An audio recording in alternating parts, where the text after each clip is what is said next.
అబ్బో ఇక్కడ కేజీ చీరలు కొంటే అర కేజీ చీరలు ఫ్రీ అంట. మంగళ్య షాపింగ్ మాల్ కేజీల్లో సేల్, టన్నుల్లో ఆనందం. మనసులో ఒకటి బయటకు మరొకటి, హామీ ఇచ్చారు మరుచారు అంటూ ఆఫ్ ద రికార్డ్ లో కామెంట్. ఆ తర్వాత మీడియా ముందుకొచ్చి అధిష్టానమే ఫైనల్ అంటూ కామెంట్. ఇది కోమటిరెడ్డి రాజగోపాల్ రెడ్డి తీరు. ఆయన విషయంలో పార్టీ ఆలోచన ఏంటి? రాజగోపాల్ రెడ్డి మనసంతా మంత్రి పదవిపైనే ఉందా? హైదరాబాద్ గాంధీ భవన్లో రోజు పంచాయతీలే.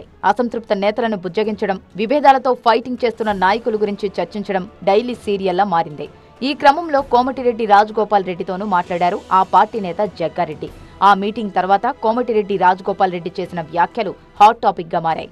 తనకిచ్చిన హామీని పార్టీ నిలబెట్టుకోలేదన్నారు. అలాగని మంత్రి పదవి కోసం తాను ఢిల్లీకి వెళ్లలేదన్నారు. అధిష్టానం ఏ నిర్ణయం తీసుకున్నా కట్టుబడి ఉంటానని అన్నారు. కాంగ్రెస్ ను మళ్లీ అధికారంలోకి తీసుకురావడం, రాహుల్ గాంధీని ప్రధాని చేయడమే తమ ప్రధాన లక్ష్యమన్నారు కోమటిరెడ్డి రాజగోపాల్ రెడ్డి.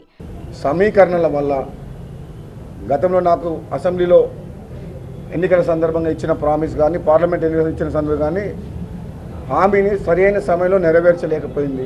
రాహుల్ గాంధీ గారు తీసుకునే నిర్ణయానికి మేమందరం కలిసికట్టుగా పనిచేస్తాము.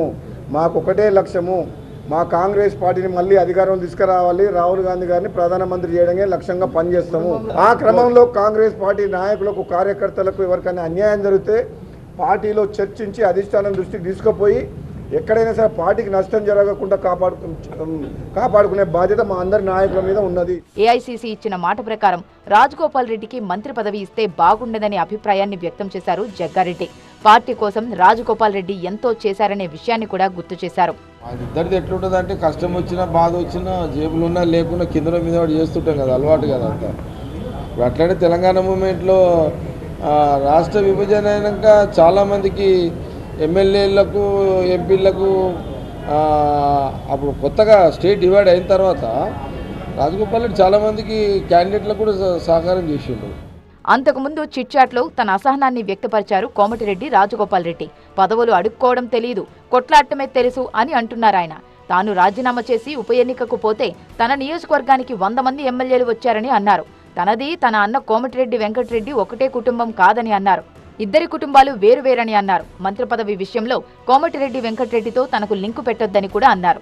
ఎన్నికల ముందు హామీ ఇచ్చినట్టుగా జూపల్లి, పొంగులేటి, కొండా సురేఖ, వివేక్ వెంకటస్వామి, తుమ్మలకు మంత్రి పదవులు ఇచ్చారని అన్నారు. తన విషయంలోనే ఏఐసీసీ హామీ నెరవేర్చలేదన్నారు.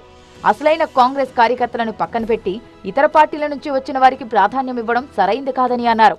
తుంగతుర్తిలోనే కాదు, రాష్ట్ర వ్యాప్తంగా కాంగ్రెస్ కార్యకర్తలకు అన్యాయం జరుగుతోందన్నారు. పార్టీ కోసం కష్టపడి అధికారంలోకి తీసుకొచ్చిన అసలైన కార్యకర్తలపై కేసులు పెట్టడం బాధాకరమన్నారు. ఇతర పార్టీల నుంచి వచ్చిన ఎమ్మెల్యేలతో పాటు వారి అనుచరులకే ప్రాధాన్యత ఇస్తున్నారని ఆరోపించారు. నిజమైన కాంగ్రెస్ కార్యకర్తలను అవమానించొద్దంటూ పార్టీ నాయకత్వానికి విజ్ఞప్తి చేశారు. కొత్త నాయకులను పార్టీలోకి ఆహ్వానించడం తప్పు కాదు, కానీ పాత కార్యకర్తలకు అన్యాయం తగదన్నారు. పార్టీకి నష్టం జరగకుండా కాపాడుకోవడం ప్రతి నాయకుడి బాధ్యత అని అన్నారు కోమటిరెడ్డి రాజగోపాల్ రెడ్డి.